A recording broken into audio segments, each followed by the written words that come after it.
النهاردة هنعمل مع بعض معشوق الجماهير، الأكلة اللي مفيش اتنين بيختلفوا عليها. هقول لكم على أسرار الخلطة المظبوطة وإزاي تلفوه صوابع مسطرة ما يفكش منكم أبدا، والسر في المزازة وريحته اللي بتجيب لآخر الشارع. يلا بينا نبدأ. أنا عندي هنا جبت حلة فيها مية حطيتها على النار، هنزل عليها بقى بمعلقة من الملح ومعلقة من الزيت. وسر لمعان ورق العنب هنا هو الزيت اللي أنا حطيته دوت. أول ما المية تغلي بقى عندي هنزل عليها بورق العنب. أنا عندي ورق العنب هنا أنا كنت مخزناه عندي في الفريزر. اللي متخزن في الفريزر بياخد سوا حوالي 10 دقايق، لكن لو انتوا هتجيبوه جاهز صابح هياخد حوالي 8 دقايق كده. طول ما هو في المية هفضل ان انا اضغط عليه بالمعلقة كده عشان يتفكك من بعضه، زي ما انتوا شايفين كده. شايفين بدأ ازاي ان هو يتفكك من بعضه.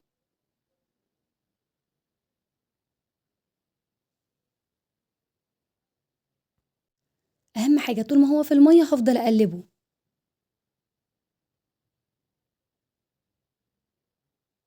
شايفين هو كده استوى معايا. اول ما الاقي الورقة بتبدأ ان هي تتقطع بسهولة معايا اعرف كده خلاص ان هو استوى. خلاص يبقى احنا كده زي ما اتفقنا اللي طالع من الفريزر بياخد حوالي 10 دقايق، لكن لو هو صابح بياخد 8 دقايق. هبدأ بقى كده ان انا انشله من المية بتاعته، وطبعا زي ما انتوا شايفين المية بتاعته مش نظيفة خالص، فانا بشطفه بمية واصفيه في مصفى ويكون كده جاهز معايا على اني احشيه بقى على طول. يلا بقى نعمل الصلصة بتاعتنا. عندي حلة بقى كده على النار هنزل عليها بشوية زيت كده حلوين ومعلقتين سمنة.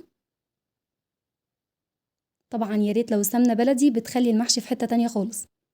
اول ما السمنة تقدح معايا كده كويس او تسخن معايا يعني هبدأ انزل عليها بالبصل بتاعي.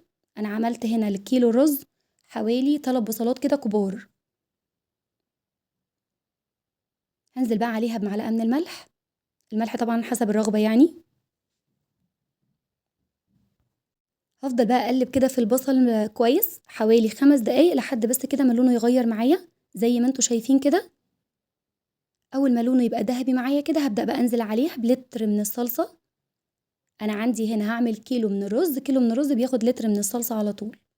لو هنعمل كيلو ونص رز هنعمل برضو لتر ونص صلصة. هقلب بقى الصلصة معايا كده تقليبة خفيفة، هنزل عليها بمعلقة صغيرة من السكر.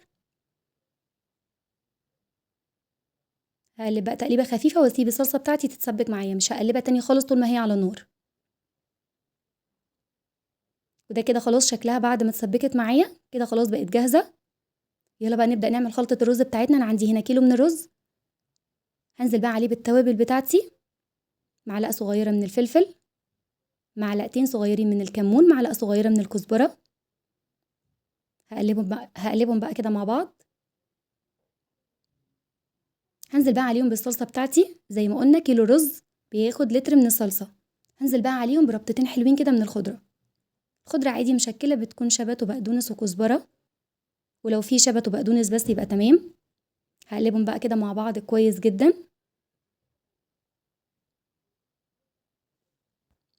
كده خلطة الرز بتكون جاهزة معايا.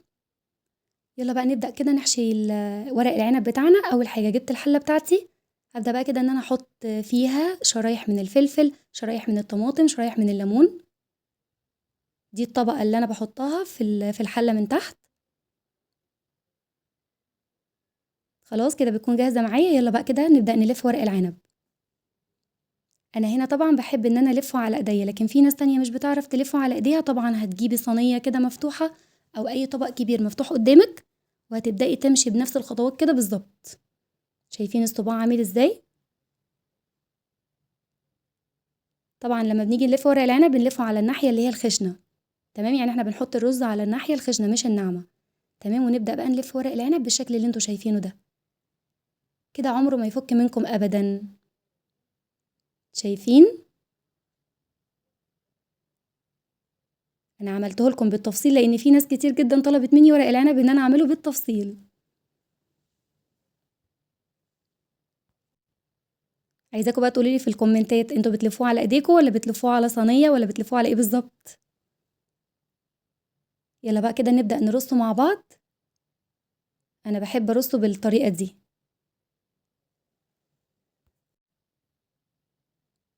طبعا واحنا بنرص ورق العنب ما نخليهوش كده متزنق في بعضه، يعني نخلي فيه مسافة صغننة خالص كده ما بين كل صباع وصباع علشان خاطر بس لما يستوي معايا يكون مفلفل كده وحلو ما يكونش ني. وكمان لما احط الشوربة فيه وابدأ اهز الحلة كده الشوربة تنزل تحت، لان اهم حاجة عندي المسافة اللي انا بسيبها دي هي دي اللي بتخلي المحشي مفلفل وزي الفل بصراحة. كده خلاص انا خلصت المحشي بتاعي كله، هبدأ بقى احط شرايح من الليمون دي اللي بتديله المزازة بقى.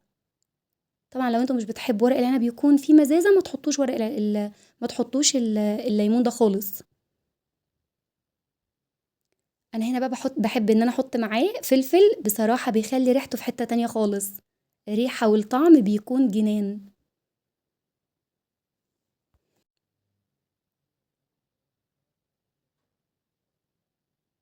شايفين الجمال؟